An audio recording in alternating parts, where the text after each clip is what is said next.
Yo, what's going on, guys? JV here, and today I have some more Cleveland Browns football talk for you.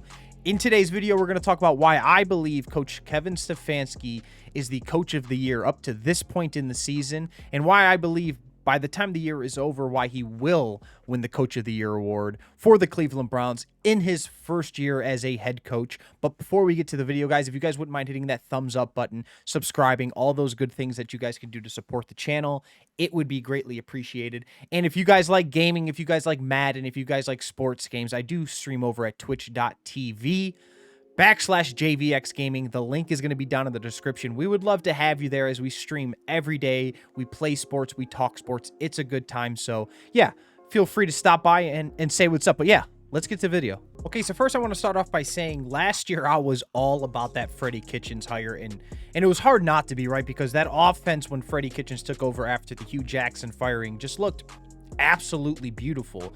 So yeah, I wanted Freddie Kitchens to come back, and I was all about him being the head coach because that was the best the offense looked with Baker. That's the best this offense looked in a very long time, you know, way before Hugh Jackson.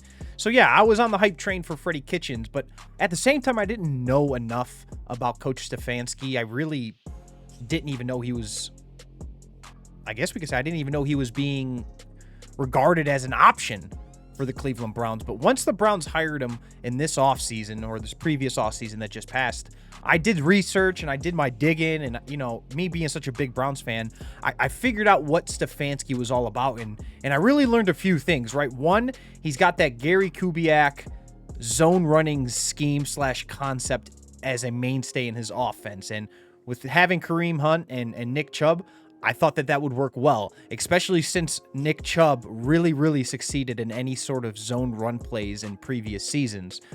Two, I learned that he is all about the play action and the bootleg. I felt like perfect, okay? That's a perfect combination to go with Baker Mayfield and OBJ and Jarvis and these tight ends. I thought the play action game off of this zone run scheme would fit this team perfectly. And three, I heard that he was just so highly regarded around the league that everybody around the league knew this man would be a great head coach someday.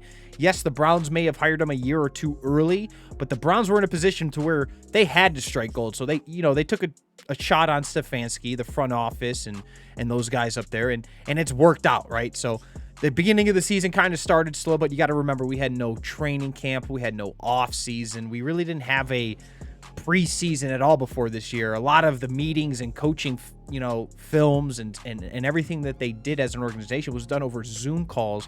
So the fact that Kevin Stefanski is doing what he is doing with a preseason that really didn't exist, there was no real rookie, mini camps, training camps, no preseason games, nothing to really hang your hat on, I guess, before that first game of the year that is, which was the Ravens game where we got clobbered. And I was one of those people, I told everybody I thought the Ravens would clobber us in week one just because the Ravens were kind of like warming up the engines, right? They got something established in Baltimore. They have a great running game. They got Lamar Jackson coming off an MVP type year. Coach Harbaugh, who's just implemented a culture there for so many years. And then you got the Browns where they were starting from scratch. New playbook, new scheme, new offensive coordinator, new head coach. Everything was starting from scratch from the Browns. So I didn't think the Browns would start off really good this year, and it looked bad after the first week. But man, from that first week on, outside of maybe the Pittsburgh game, it has been nothing but improvements, and it's been good to see. So yeah, Kevin Stefanski being in his first year, and the first year had no preseason, it had really no warm-up. He really couldn't get his hands on the team like he would have wanted as far as digesting and getting to know his guys and everything else. I think he should earn extra brownie points for coming into a Browns organization, right, that has just been in disarray for so long. You're doing it during the COVID season where everything has just been an absolute nightmare as far as, the preseason and preseason games. I do think that Stefanski should earn extra brownie points for all those factors. And we're not even going to talk about what he's done on the field. I'm just talking about the season he walked into and the team that he walked into. I do think that should go his way. That should be a perk for him to win the Coach of the Year award. Takeaways. Four forced fumbles. 3 sacks. They were 2 of 10 on third down. Okay, offense. 458 yards of offense. Big, 340 yards passing. Hey, 118 on the ground. Okay, and then at the end there, the Who Loves Football drill. Kareem Hunt loves football. Special teams. Cody, 7 for 7. Nice job. Hands team, 2 for 2. Good job. Hey. A game we came out on top, but we are about the work. We don't have to say about anything else. You feel me? Yes, sir. Hey, great team win. Team on 3. 1, 2, 3. All right, so I hope you guys enjoyed that clip. I just wanted to show that clip real quick. That was post-game after the Tennessee win. Just Coach Stefanski giving a talk to the locker room, and a couple things stand out to me. One, the players just seem to really take in what he has to say, and you can just really see coaching rubbing off on this team top to bottom, and I'm going to get that there in a second. But he seems to just have the attention of that locker room, and he just seems like such a good leader, and that's one thing that I think was the biggest need for this team. They needed stabilization. They needed a guy at the coaching spot who could be a leader, who can pretty much bring this team together and then just, you know, reach for the stars, because the talent is there, right? But we just need to become a ball club. And I think every week that goes by, we see that this team is becoming more and more tight-knit and a good group, a group of guys who want to play with each other.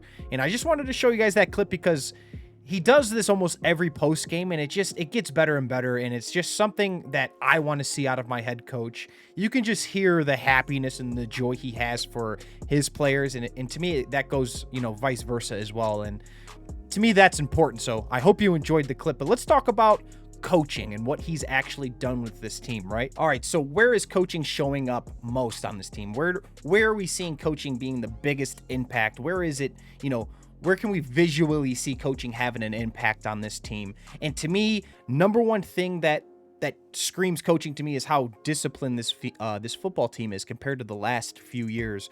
We haven't been penalized nearly as much. You're not seeing bonehead plays. You're not seeing stupid things out on the field. You're not seeing fights.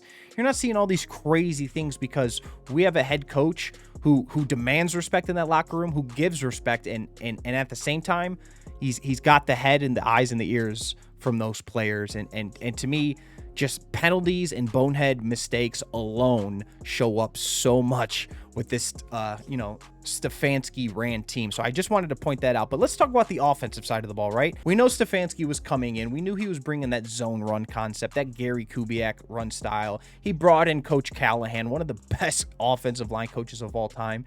And he's got this team number one in rushing. Number one in rushing in a year where you had no preseason games, in a year where you really didn't get to know your players before the season started, not as much as you wanted to.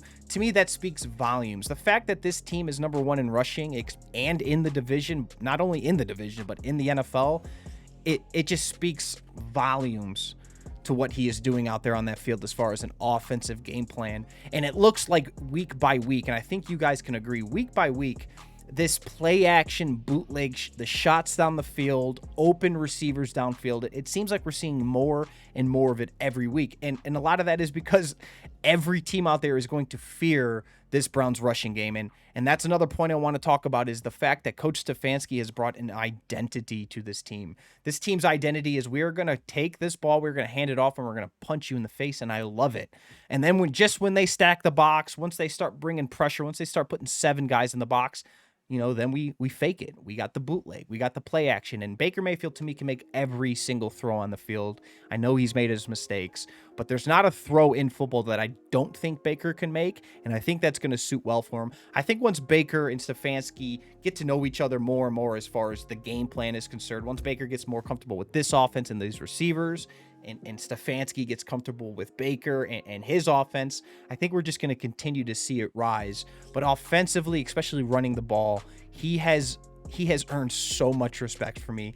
I really trust Stefanski more than I've ever trusted any other Browns head coach. And that's honestly saying something, because it's his first year. We're 14 weeks in. This team's 9-3. What isn't there to love about Stefanski? Now, I don't want to talk about Stefanski and the defense so much, because I know he has a little part in that, but I will say this. I do think that the way the Browns attack the ball and the way that the Browns are able to get turnovers at at times where they're very needed, I do believe that is part of coaching. I do believe that is, not only just Joe Woods, but that plays in the hands of what Stefanski expects from this team. And I can't say it enough, but he has established an identity with this team. They're 9-3. I think they finished the year 11-5. How could you not give Stefanski the Coach of the Year award? Those are just my thoughts, guys. Again, I don't want to get too far into the defense, and I could go on about this forever, but I'm going to cut the video here. I would like to know what you guys have to think about Stefanski possibly winning the Coach of the Year award. Do you think it's too early to talk?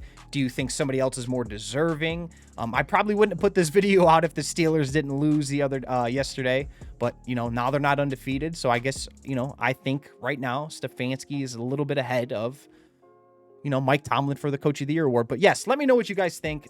Thank you guys for watching the video. You guys have been showing some unreal support lately with the views. It means a lot to me. And yeah, do not forget, go Dogs. I'll see you guys in the next one. Peace.